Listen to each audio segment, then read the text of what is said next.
कुरुक्षेत्र में दर्दनाक सड़क हादसा देखने को मिला। बस और बाइक की जोरदार टक्कर हो गई। इस हादसे में बाइक सवार दो युवकों की मौके पर ही मौत हो गई। पिपली से अपने गांव बीड़ मथाना ये युवक लौट रहे थे। लाडवा रोड पर सिरसमा गांव के पास ये हादसा हुआ। आरोपी बस ड्राइवर मौके से फरार हो गया। दोनों युवक जो हैं वो भाई बताए जा रहे हैं। तो सड़क हादसा सामने आया जिसमें दो युवकों की मौके पर मौत हो गई। इस हादसे में ये दोनों युवक जो मरे हैं ये दोनों भाई बताए जा रहे हैं। बस और बाइक की जोरदार टक्कर हुई। बाइक सवार दोनों भाइयों की मौके पर ही मौत हो गई। तो पिपली से अपने गांव बीड़ मथाना ये युवक लौट रहे थे। सिरसमा गांव के पास ही हादसा हुआ है। वहीं आरोपी बस ड्राइवर मौके से फरार है।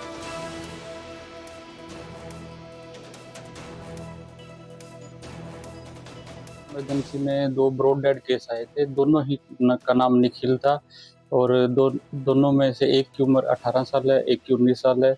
एक खरीगढ़ बोरक का रहने वाला है और दूसरा बीड़ मथाना का रहने वाला है। दोनों ही ब्रॉड डेड हैं और ऐसा प्राइमरी फेस पर देखने से लग रहा है कि क्रश इंजरी से कुछ है। दोनों को ब्रॉड डेड है डिक्लेयर किया है और उनका पीआई कर दिया।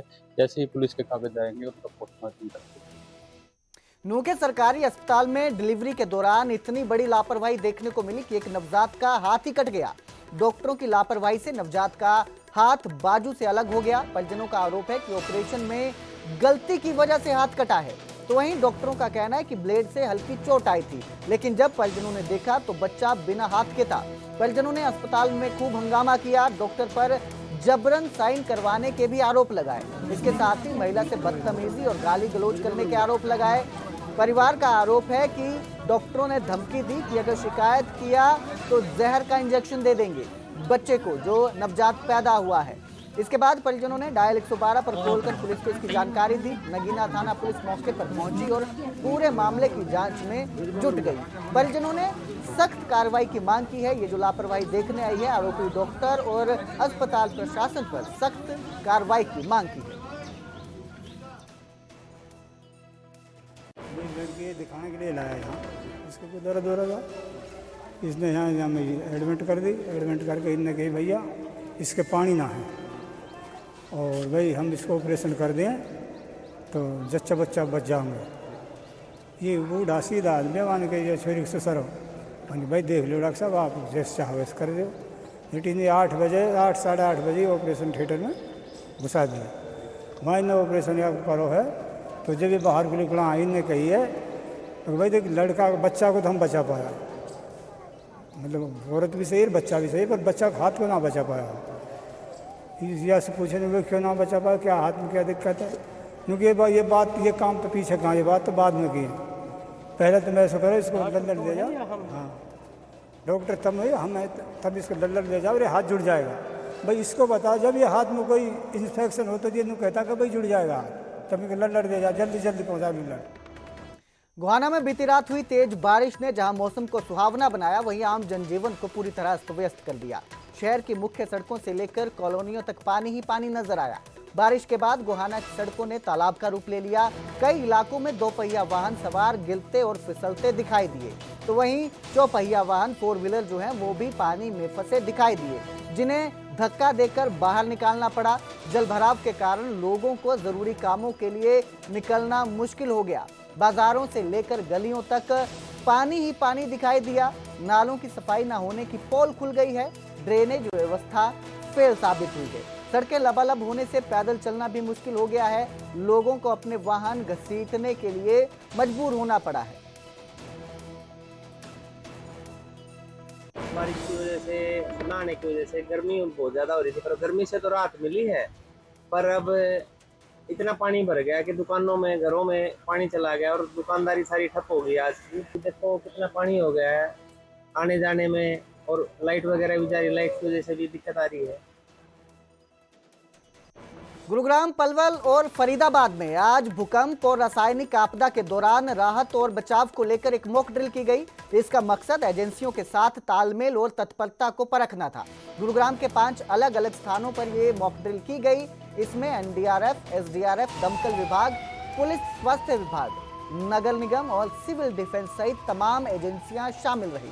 ड्रिल के दौरान यह दर्शाया गया कि अगर भूकंप या केमिकल हादसे की स्थिति पैदा होती है तो कैसे तुरंत राहत और बचाव कार्य शुरू किया जाए। उद्योग, मॉल, स्कूल और अस्पताल जैसी जगहों को मॉक ड्रिल के लिए चुना गया था ताकि अलग अलग परिदृश्यों में एजेंसियों की तैयारी का आंकलन हो सके।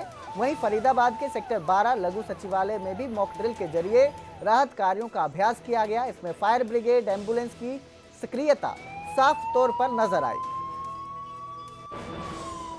जो आदेश दिए गए थे, हमें फर्स्ट एड पोस्ट और रिलीफ कैंप लगाने के लिए गए थे और कैजुअलिटी को बाहर निकालने के लिए। जैसे ही भूकंप का हमें संकेत मिला, मेरी टीम यहाँ पर अपने आप यहाँ पहुँची है और यहाँ पहुँचते ही हमने अपना सेटअप किया, फर्स्ट एड पोस्ट लगाया, रिलीफ कैंप लगाया और आदेश पाने पर हमने अंदर एंट्री करके कैजुअलिटी निकाली है। और कैजुअलिटी को जो हमने निकाली है विभिन्न ट्रांसपोर्ट विधि से, जो हमारे फर्स्ट एडर हैं उन्होंने अपने तकनीक से उन्होंने अपने बाहर निकाल के उनको फर्स्ट एड देकर हॉस्पिटल में मूवमेंट किया।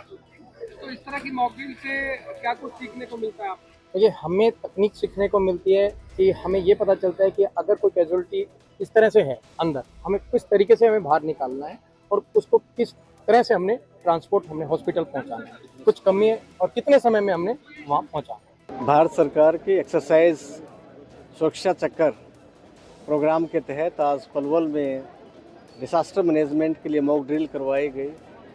इस मॉक ड्रिल में मुझे 8:57 पे हमें पता चला कि एक अर्थक्वेक आया है।